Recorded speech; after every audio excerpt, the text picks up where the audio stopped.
me, ASMR. Welcome back to the channel, guys. You are so very welcome. If it's your first time here, please don't forget to subscribe for more awesome whispered content. And if you're looking to support the channel in a different way, you can press the join button beside the subscribe button. Link also in the description. And basically there you can get access to 2 exclusive videos per month, exclusive badges depending on how long you've been a member, exclusive emojis, as well as a shout out at the end of every video. Link to buy me a coffee is also in the description as well if you're interested. If not, of course, your support is always enough, but please be sure to subscribe if you're enjoying my content. It really means the world to me, and I'm really trying to get to that 1,000 subscriber mark. Who knows, maybe we'll be there by the time we post this, because I've pre-filmed a good few at this stage, but I have not grown basically at all this month, so really trying to get there. But yeah, I'm really on a roll today. I'm so glad I woke up earlier. This is like the 3rd video I filmed today. I love how I change my clothes, but then I like say that it's the 3rd video I filmed, so like it's just like, you know, no secrets anyway. And I also have my smoothie now. I've been up for a good few hours, so it's not that big, but it's kind of heavy in that it's like kind of like there's some peanut butter as well as some cashews, as you know, well, the other stuff. So to keep me a bit full and stuff, to keep filming my videos and get me going until lunchtime. It's the first thing I've really eaten today. I mean, I've eaten a few other things, but you know, little snacks. I don't always have breakfast in the traditional sense, but yeah, just to keep me going while I'm filming videos. But yeah, I'm excited that I woke up earlier and I'm getting going. I definitely got some good sleep after my long run yesterday, but I was up earlier than I thought. Honestly, I think it's just a slam for my brother, because my brother does not know how to close. I say this, does not know how to close the door without slamming it. I swear, like he's always slamming his bedroom door. I'm like, can't he try to like close it? You know, I don't go around slamming things. You know, typical. But yeah, I think I'm gonna get straight into the video. I might do another one after this. I might not. We'll see. But either way, this is my 3rd one of the day, so I'm definitely doing well for myself. And then I can just get into editing, etc., because I don't have to do a workout today since it is my rest day. But I'm going to try, well, it'll be later by the time I edit this, etc. But today I think I'm going to, tomorrow, sorry, I'm going to try and do a park run, I think, and get a new PB for the 5k. And I have no clue where I am with 5k times, because I've been training for a marathon long distance. I have no clue where my 5k's at. My best, at least on my Runkeeper, or like I used to use Runkeeper, it says my 5k best is 27:13, but on the Garmin Connect app it says something like 29:55, which basically means that I haven't run a fast 10k or 5k, sorry, that's not my 10k time, in a good long while. But yeah, let's get into the video. So today's video is like famous brands that used to sell something different. I'm not sure if I've done this, honestly. I do so many videos at this point, I'm not really sure if I've done something before, but I don't think so. I don't think I've done this before. I'm pretty sure it sounded familiar, so maybe it was my idea, but then I never actually did it. I'm not sure. But yeah, so sometimes in life you start with one idea and realize there's a much better idea right under your nose, so you shift gears. No harm done, right? It's not just people either. Companies can do the same thing until they find what works.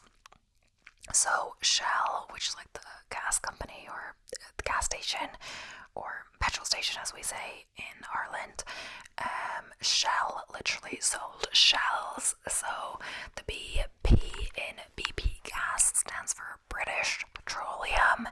Exxon got their name when Esso and Engon emerged, wanting to use Exxon, but discovered that was the name of Nebraska's governor. So they just added an X and Shell. That one was much more literal. In the 1800s, antique dealer Marcus Samuel expanded his business by selling exotic seashells. This required a large import/export infrastructure. When he passed away, his sons took over and developed an interest in importing and exporting oil. Thus, set the foundations for one of the biggest oil companies in the modern world, born from selling sea shells. So, Colco used to make leather. Yeah, leather.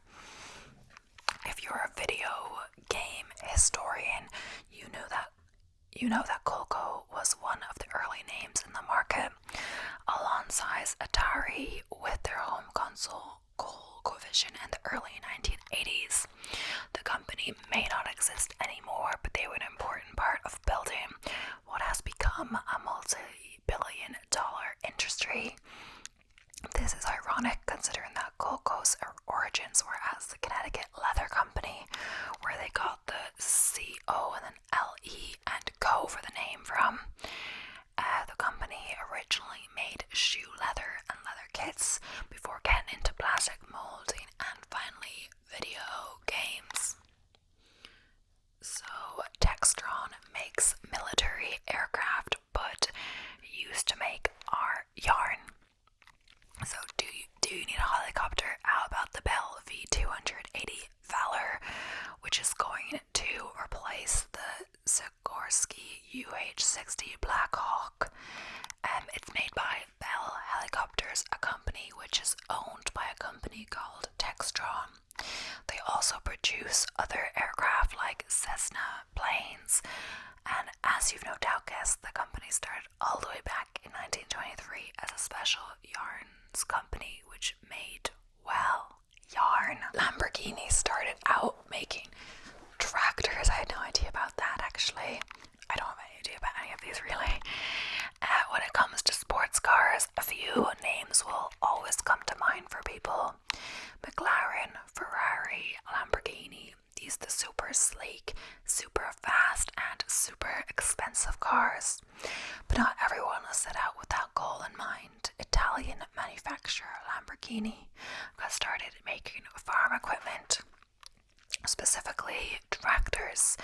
A beef with Enzo Ferrari led to the sports cars, but the company still makes tractors to this day. Avon used to sell books. Nearly everyone knows about Avon, the cosmetics company that has been around seemingly forever and made its mark by selling makeup door to door. They made about $9 billion in 2020. So their direct sales method is still a powerhouse. The company traced its origins to the 1800s when founder David H. McConnell was a door-to-door book salesman. In order to get his foot in the door, he offered women a free vial of perfume that he made himself. When he realized the perfume was much more popular than the books, he leaned into it, and the rest is history. So Mazda used to make corks. So Mazda made over $25 billion in profit in 2022, and that's impressive for a company that was founded to sell corks. The company was founded in 1920 as the Toyo Cork Kogyo Company in Hiroshima. After about a decade in the cork game, the company did a complete 180 and got into manufacturing vehicles. Samsung was basically a general store, so Samsung is a global giant today, making everything from cell phones to TVs to refrigerators and washing machines. And in a way, this kind of variety is in their genes. So before the company was making $500 billion a year, it was selling a bunch of other random things. Founded as Samsung Shanhu in 1938, the company was essentially a big general store. Dried fish, noodles, and other groceries were how they made their money at the time. By the 1950s, the company was branching out and forming divisions to deal in new and more diverse products like insurance, construction, and even a theme park. Electronics just turned out to be their big money maker. So I'm gonna have a sip of this.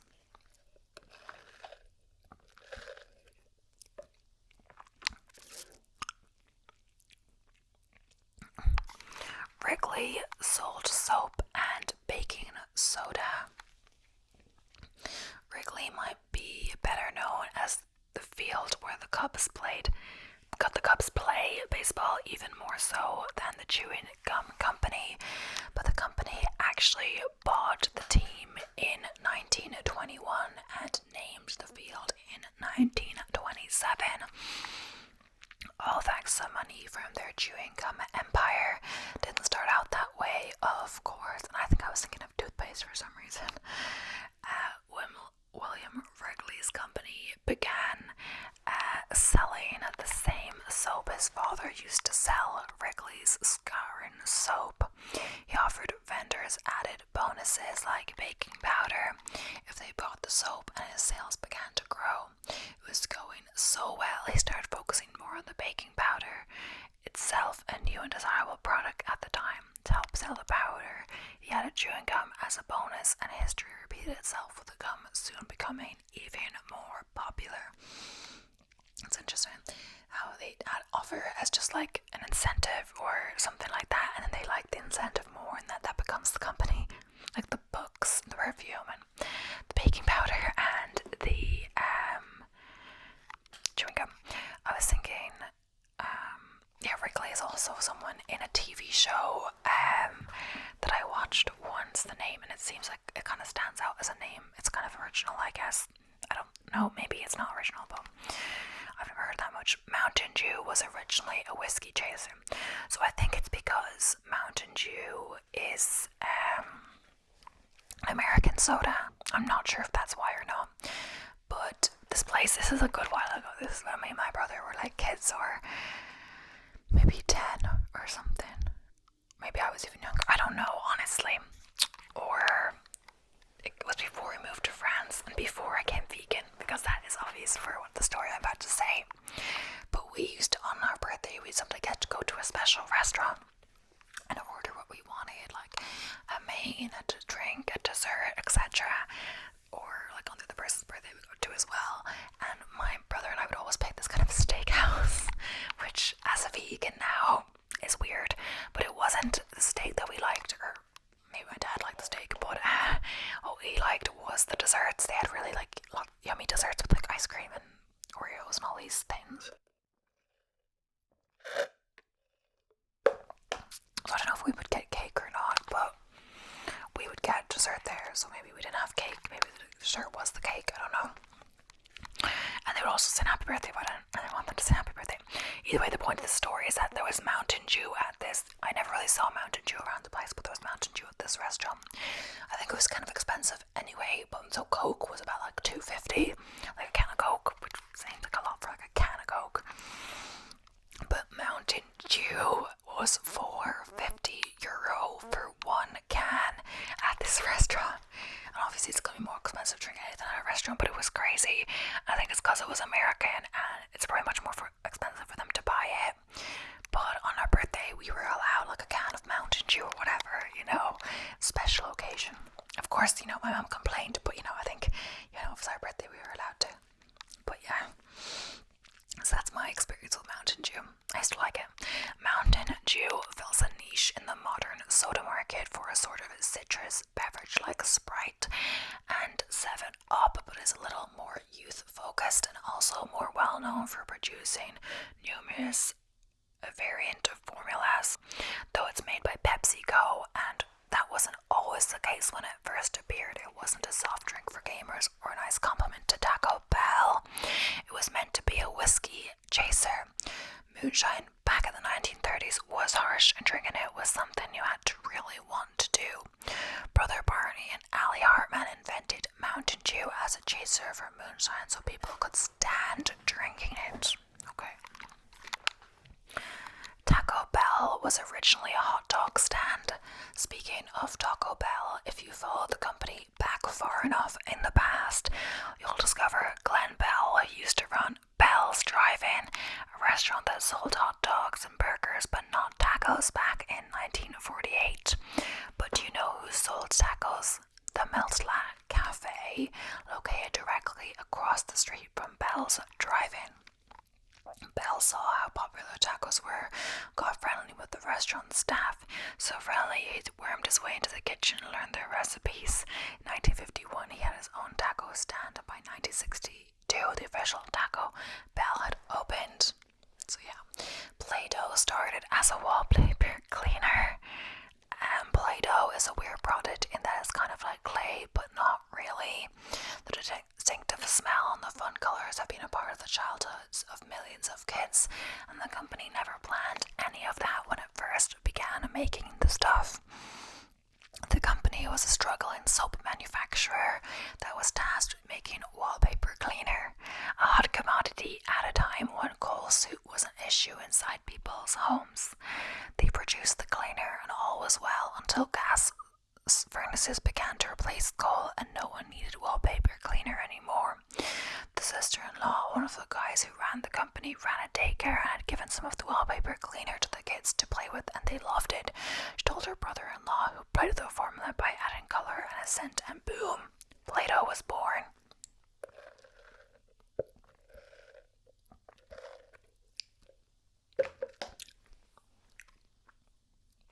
Nokia started as paper mill.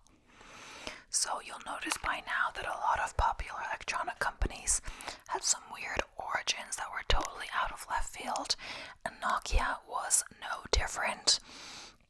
One of the early pioneers in the cell phone game, Nokia was a paper manufacturer back in the 1800s. By the early 1900s, the company was selling electricity, which kind of makes sense since paper mills were often on rivers and used water to make the paper. Running water was just as important to move turbines and make power. The company was later bought by another one that made phone and power cables, and by the 60s they were making phones. So, Louis Vuitton used to be a box maker. These days, Louis Vuitton is one of those companies mentioned alongside Gucci or Prada. It involves the idea of elegance and also luxury, also money, but Vuitton didn't start out as any sort of highbrow manufacturer of anything except boxes. Louis Vuitton, the man, or the boy rather, got a job when he was 13 working for a packer. People took fancy packaging seriously back in the day, so the company made custom boxes for various goods. By 1852, Vuitton was so well known as a maker of fine boxes, he was hired by Napoleon's wife, Josephine. Now he was established as an elite, and his new line of trunks became all the rage. Eventually, his family carried on the business, expanding beyond trunks and luggage to all manner of high-end and elegant products. So Tiffany and Co. stationery, that's definitely Julie brand now, yeah.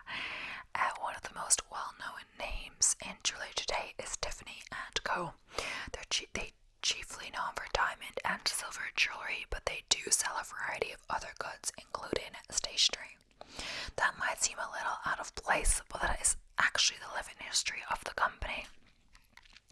Back in 1837, Charles Louis Tiffany started the company and stole stationery and not much else. It was only in the 1850s that the company really began to focus on things like jewelry. IBM once made meat slicers. IBM may be known as a giant in the computer world today, but the company was founded in the 1880s, well before computer technology was around. So what the heck kept them in business? They were still in the tech field, sort of, just in a more rudimentary and everyday way. They used to sell machines like meat slicers, scales, punch cards, time recorders, and more. Some early work on tabulators and calculators set the stage for what was to come. OPI Nail Polish was a dental company. That's actually so funny because OPI nail polish was something I saw on the internet, and it was like quite expensive. I'm not sure if it is anymore, but for me it was quite expensive. I'm just looking it up now. And quite expensive, and I really wanted some OPI nail polish because I saw it online. I never actually tried it, I don't think. And there was also a Shatter one, which which is like where you put it on a top coat after a color and it just kind of shatters in a different way and it looks different underneath.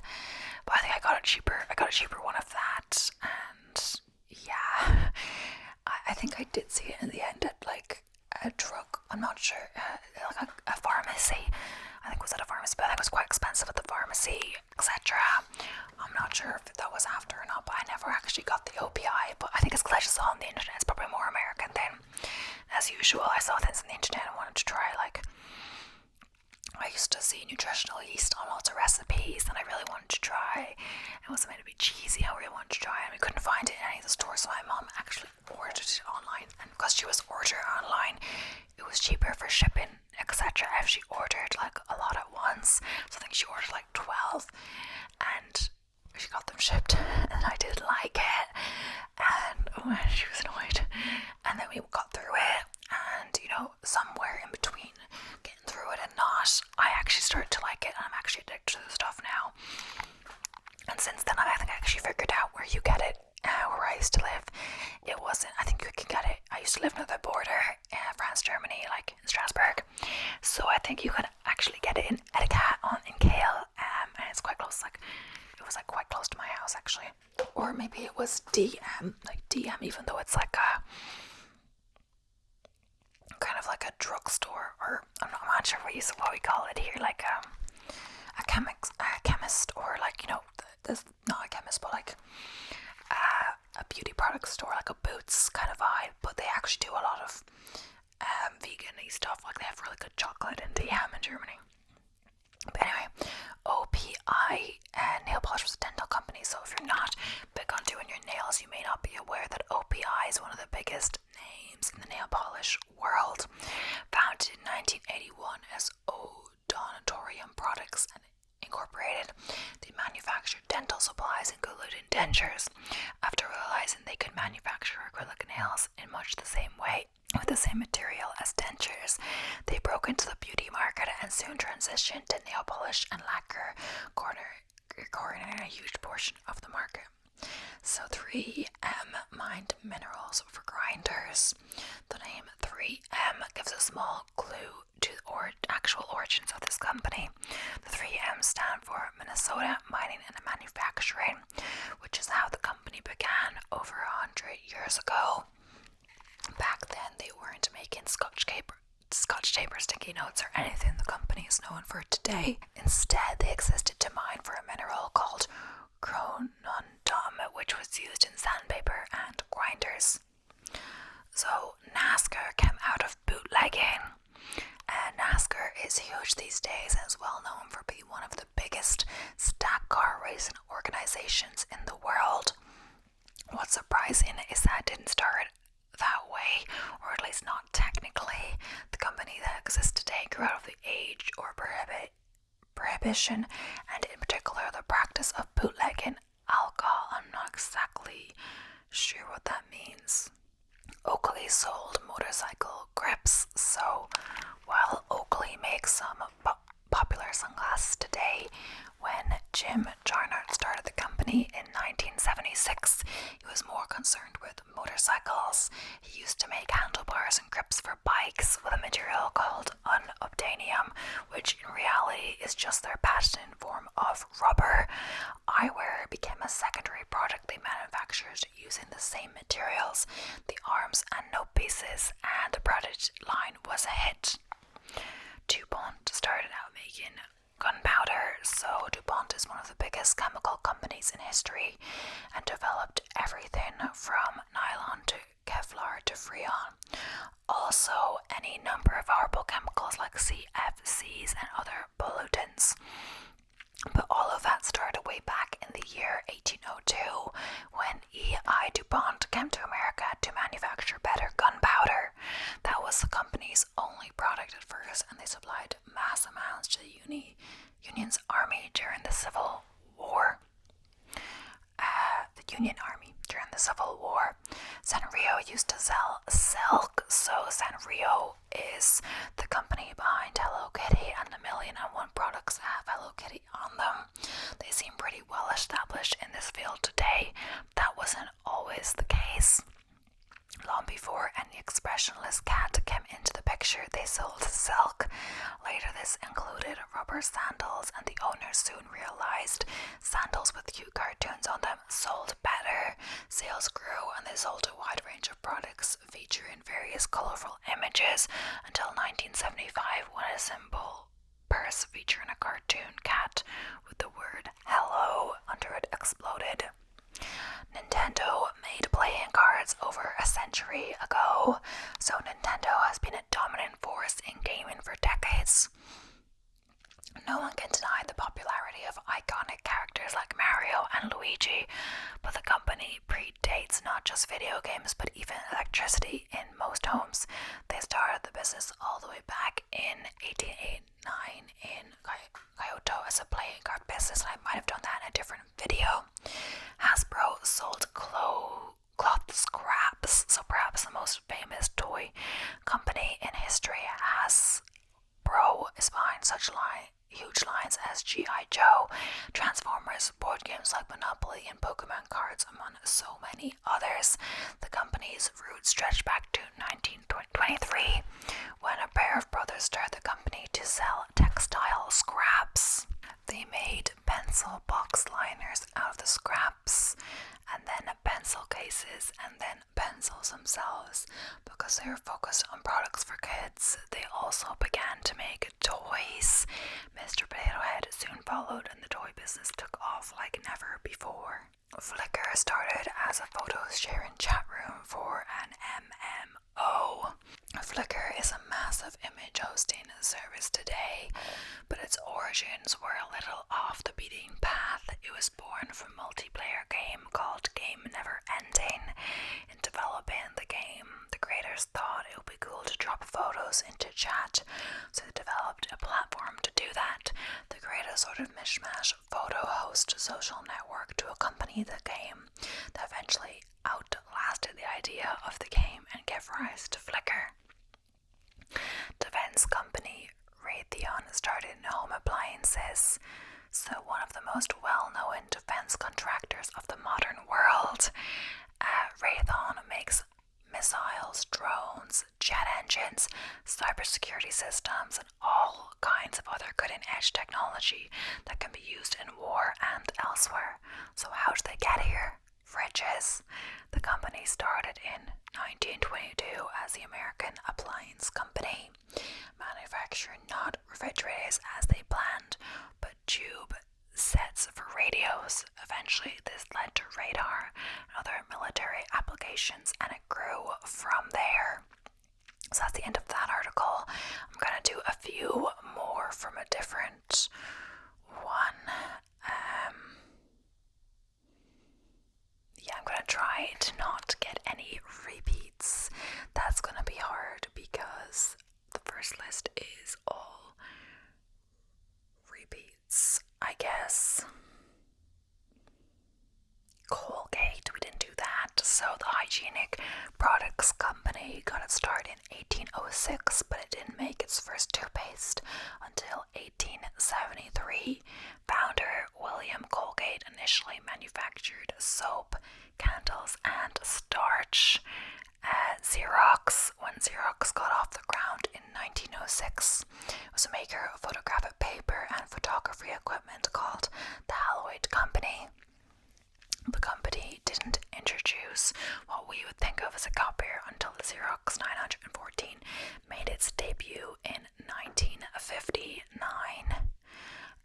John Deere, the man behind the giant fleet of green tractors, got his start as a blacksmith in Grand Detour, Illinois. After struggling to make plows that could cut through the area's tough clay, Deere hit on the idea of building plows out of cast steel. This blacksmith gig gave way to a booming farm supply business. It's either Reading Entertainment or Reading. I'm not sure. Like the city in England is like Reading, right? Remember the Reading Railroad? I think remember the Reading Railroad from the last time you played Monopoly? Well, no, because I play on a different Monopoly. The company still sort of exists. The Reading Company got out of the railroad business business in 1976, but was reborn as Reading Entertainment, which operates movie theaters mainly in Australia, New Zealand, and the US, and that also could be pronounced Reading, I'm not sure. Berkshire Hathaway, so the sprawling holding company helmed by Warren Buffett was originally a textile manufacturer that took off in 1839. Buffett took control in 1962, though by 1967 he started to move outside of textiles into insurance and other sectors. So Abercrombie and Fitch, I remember I used to be obsessed with it. I think it's just because I saw it online, it seemed cool, or honestly I think it's because people in school had it, maybe, I'm not sure. But I remember, when you get money when you're a kid, etc. My mom's co-worker was going to the States or something, so I gave her like €200 or something to get me things. She actually got me a lot of things, but I like someone that didn't really work, and they honestly weren't the best, fit or look anyway, and I didn't try them on. It was kind of just random, like I told her which I want to prioritize, but I imagine I would actually hate that job for someone, get someone's kids' clothes. And now I don't know where we have them. Actually, it's funny because we did that, but then there was one when I used to live in Strasbourg. No, I think it was a Hollister, but I never shopped there.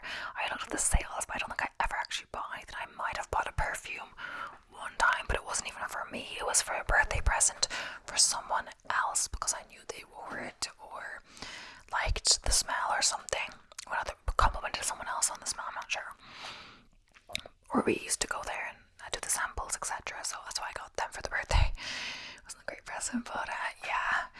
And I think there's one in London. I think I went into it in London, but it wasn't the best. It's kind of weird how they have the models outside the door. Like, I don't know, honestly. But yeah, when David Abercrombie founded the clothing store in 1892 in New York City, he wasn't dreaming of clothing high school and college students everywhere. The store was originally a sporting goods shop and outfitter. Abercrombie even outfitted Charles Lindbergh for his famous flight across the Atlantic. The version of Abercrombie and Fitch you see in your local mall today started to come about after Limited Brands bought the company in 1988. And honestly, it's so overrated, but yeah. So next up we have Coca-Cola. Started out as a cure for morphine addiction. Dr. John Pemberton, who invented the original formulation of the black syrupy soft drink in 1886, badly injured in the Battle of Columbus.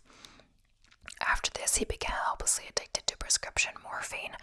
According to Jerry Agnew in his book Alcohol and Opium in the Old West, being a trained pharmacist, Pemberton decided to come up with his own addiction cure. This resulted in Pemberton's French wine cola, a drink that contained alcohol and cocoa leaf extract, the same ingredient that makes cocaine. When Coca-Cola was first launched, it was marketed as a nerve tonic that relieves exhaustion. Cocaine was removed from the product in 1903. I wonder how much cocaine it really was. It must have been like a minimal amount. Like, imagine just drinking Coke, but it's cocaine.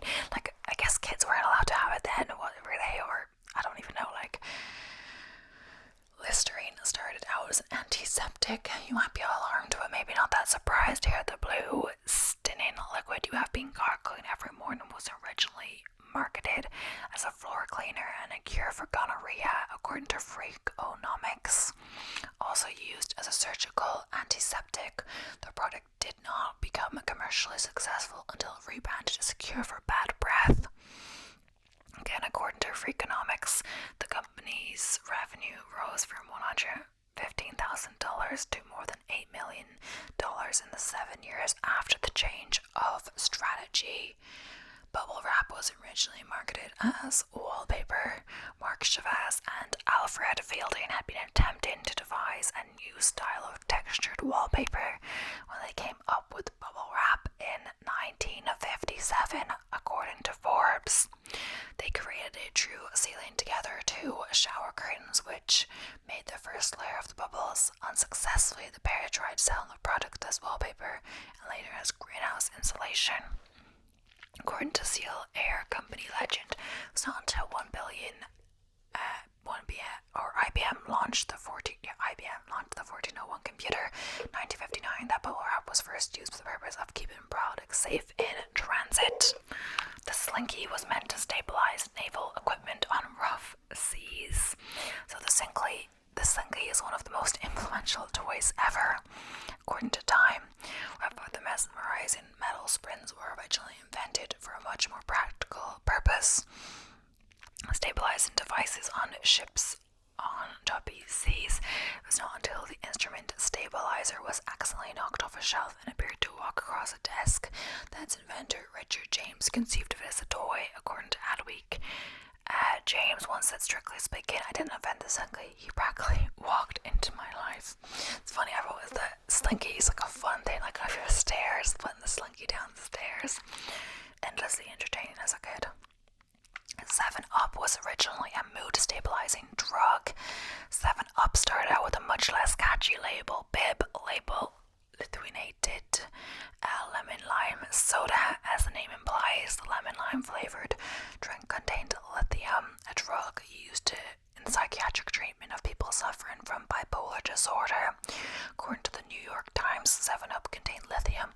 Up until 1950, it even suggested that 7 in the name refers to lithium's atomic mass, and up could be due to the improved mood after taking the substance.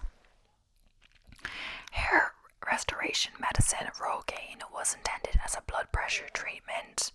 So Rogaine is the commercial name for a drug called minoxidil, a drug which can help reduce high blood pressure. Its second use was discovered by patients taking the blood pressure medication Lonatan, which also contains minoxidil.